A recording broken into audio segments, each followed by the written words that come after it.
పరిస్థితుల్ని వ్యతిరేకంగా ఉన్న పరిస్థితులను సైతం విశ్వాసమును బట్టి చూచి మనకు అవి అనుకూలంగా మారతాయని. ఇప్పుడు ఉదాహరణకి ప్రతికూల పరిస్థితులు ఉన్నాయి. ఇది 20 సార్లు చెప్పినా చెప్పొచ్చు మళ్ళా.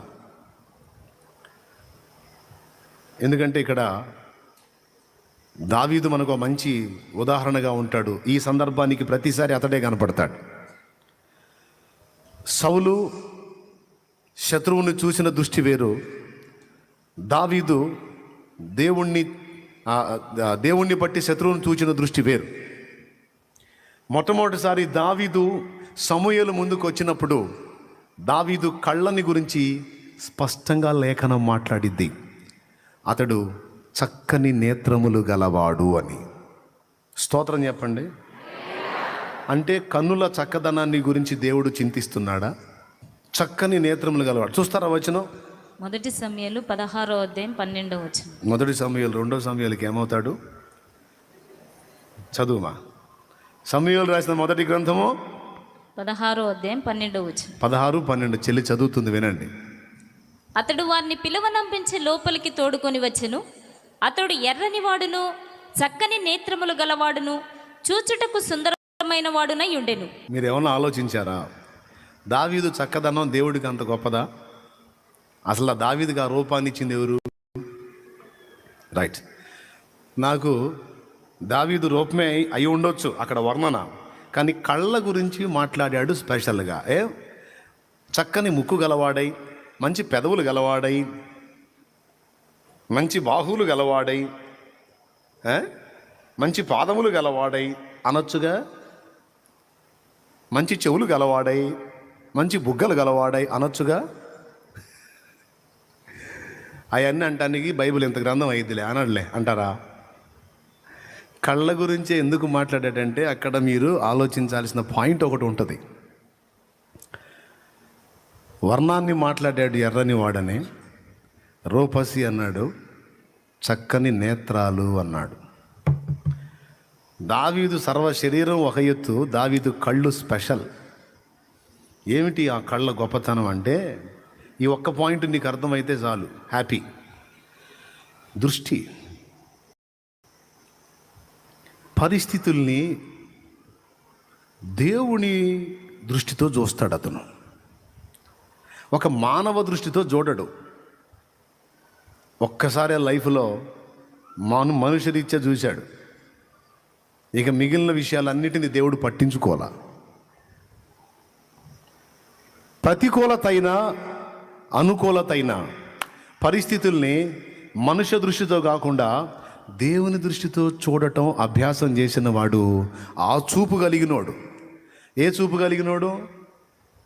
దేవుని దృష్టి. ఆ పాయింట్నే దేవుడు ఎత్తాడు, నా చిత్తానుసారమైన మనస్సు గలవాడు అని. చిత్తానుసారమైన మనస్సు అంటే దేవుళ్లాగా చూడటం, దేవుళ్లాగా ఆలోచించటం, దేవుళ్లాగా వ్యవహరించటం. సరే, మిగిలినవన్నీ పక్కన పెడితే జస్ట్ కళ్ళ విషయంలోకి వద్దాం. ఏమిటి ఆయన దృష్టి అంటే, దేవుడు ఎలా చూస్తాడో, ఎలా ఆలోచిస్తాడో అది పసిగడతాడు, అలానే ఆలోచిస్తాడు. వాస్తవంగా 7 అడుగులు పొడుగు ఉంటాడు సౌలు అనేవాడు. ఎంత పొడుగు? 7 అడుగులు పొడవు ఉంటాడు. ఇశ్రాయేలు జనం మొత్తంలో ఎత్తరి అతనే. అతని కళ్ళ ముందున్న శత్రువు మహా ఉంటే 11 అడుగులు ఉంటాడు, అంటే సౌలు కంటే 4 అడుగులు ఎత్తు. కానీ దావీదు అంత హైట్ ఉన్నట్టు మనకు తెలియదు. దావీదు 7 అడుగులు ఉన్నట్టు మనకు రాయబడలా. దావీదు నార్మల్ హైట్, ఆ ఏజ్కి తగ్గ ఎత్తున్నాడు. వాస్తవంగా చూస్తే సౌలు భయపడాలా గొల్యాతుకి? దావీదు భయపడాలా పెద్దగా కదా? కానీ సౌలేమో వాడి హైట్ని, వాడి వెయిట్ని, వాడి యుద్ధ నైపుణ్యాన్ని గురించి మాట్లాడుతుంటే దావీదు అసలు ఆ ప్రస్తావన ఒప్పుకోడు. అబ్బే, వాడి గురించి చెప్పవాకండి సార్, నాకు పర్మిషన్ ఇవ్వండి, నేను చూసుకుంటా అంటాడు. అంటే శత్రువు యొక్క బలాన్ని, గొప్పతనాన్ని గురించి మాట్లాడుతుంటే వినలేడు. అది నువ్వు మాట్లాడడానికి వాడే దొరికాడా? వాడి బలాన్ని గురించి, వాడి ఎత్తుని గురించి, లావుని గురించి, పనితనాన్ని గురించి మాట్లాడాలంటే వాడెంత? మన బ్లంట్ భాషలో కోన్, ఇంకొద్దులే, మిగిలింది ఏం చెప్పను నేను. స్తోత్రం. అది దావీదు ఫీలింగ్. అరే, నువ్వు వర్ణించాలంటే, గొప్పగా మాట్లాడాలంటే, గొప్పగా చెప్పుకోవాలంటే మన దేవుడు ఉన్నాడు సార్, మన దేవుడు ఉన్నాడు.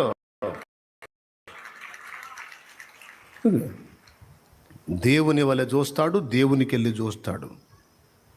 ఈ కళ్ళు దేవుని చూసే కళ్ళు. అందుకే దావీదు నేత్రాలు చక్కనివి అన్నాడు దేవుడు. స్తోత్రం.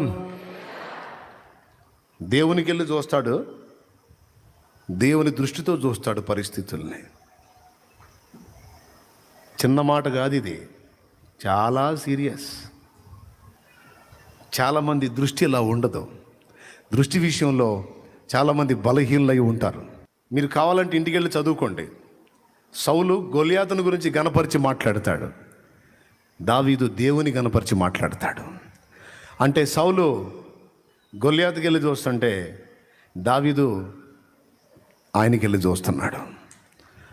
అంతేకాదు, శత్రువు వచ్చి కళ్ళ ముందు నిలబడితే శత్రువుని కాదు, అంత శత్రువుని కూడా ఒక్క తన్నుతో మట్టు పెట్టగల దేవుని వైపు చూస్తున్నాడు. ఆరుమూరల జానుడు, ఆరుమూరల జానుడు, ఆరుమూరల జానుడు అని వాడి గురించి కలవరించకపోతే అసలు మనల్ని చేసినోడు ఎంత పొడుగు, ఎంత లావు. అగాధ సముద్ర జలాల్ని ఈ పుడిసిలితో గొలిసిపోసాడంట. సముద్రం చూసారా? ఎంతమంది చూశారు? స్తోత్రం. అంత పెద్ద అగాధ సముద్రాల్ని దోషులతో పడవటానికి, కొలిసిపోయటానికి, కొలవటానికి కుదరలే. పుడిసిలతో కొలిసిపోసాడంట. అప్పుడు ఇక ఆ చెయ్యి ఎంత ఉందో, ఆ పుడిసిలు ఎంత ఉందో ఒక్కసారి ఊహించండి.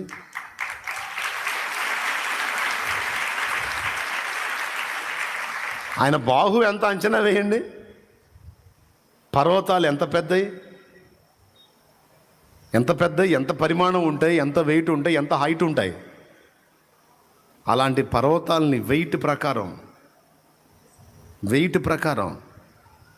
ఏది ఎక్కడ ఉండాలో, ఏ హైట్లో ఉండాలో, ఏ వెయిట్లో ఉండాలో, ఎంత పరిమాణంలో ఉండాలో త్రాసులో తూచి మరీ పెట్టాడని చెబుతున్నాడు.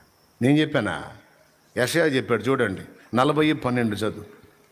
తన పుడిసిటిలో జలములను కొలచిన వాడెవడు? 40:12 యెషయా గ్రంథం. ఆ మాటలు యాజ్ ఇట్ ఈజ్గా పాటలో పెట్టేశాను నేను. స్తోత్రం.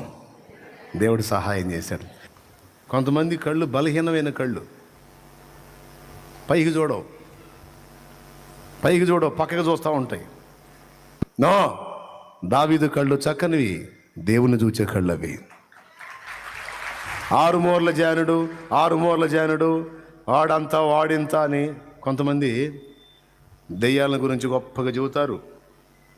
నాకు చెబుతుంటారు వచ్చి, పెద్ద దెయ్యం అంటాన్నయ్య పట్టింది. నువ్వు అంతకంటే పెద్ద దెయ్యంలా కనపడుతున్నావు నాకు. శక్తితంట అన్నయ్య పట్టింది. శక్తితంట. ఏమి శక్తితో?